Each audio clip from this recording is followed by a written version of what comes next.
መጣሽ ዛሬ ከኔ ጋር ልተኝ ያምርሻል ወይ ከኔ ጋር መተኛታችሁም ሲላት እንግዲህ እሷም እኔ ከአንተ ጋር መተኛት ፍላጎቴ ከጠፋ በጣም ቆይቷል። ከአንተ ጋር መተኛት አልፈልግም። እስከዛሬም ከአንተ ጋር የተኛውባቸው ቀኖች ይቆጩኛል ብላ መለሳለታለች። አቤል ደግሞ በጣም ነበረ የተበሳጨው።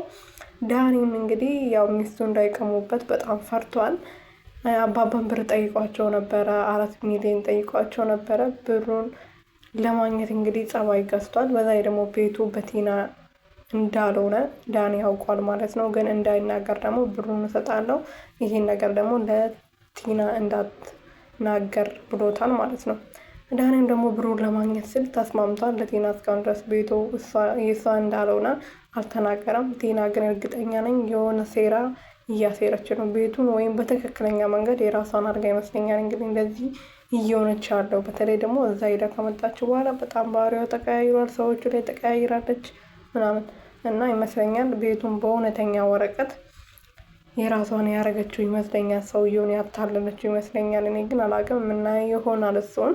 ግን ዞሮ ዞሮ ትትና በጣም ተቀይራለች። ዳኒ ግን ተረጋጊ፣ ሁሉም ነገር ተረጋግተሽ ከሰውየው ጋር አትፋቺ፣ መፋታትሽ እንኳን ቢሆን አሁን ሳይሆን ትንሽ ተረጋጊ ብሎ ሲመክራት ነበር። እሷ ግን ጭራሽ ማንንም እየሰማች አይደለም። ሰውየውንም እየተሳደበች ነው፣ አቤልንም እንደዛው።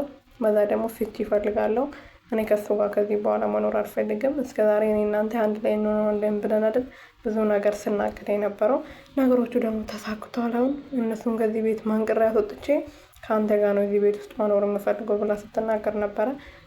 ዳኒ ደግሞ ቤቱ የሰው እንዳልሆነ ስለሚያውቅ ተረጋጊ ብሎ በተደጋጋሚ ሲነግራት ነበር። እሷ ግን እሱንም ሰዎችንም እየሰማች አይደለም።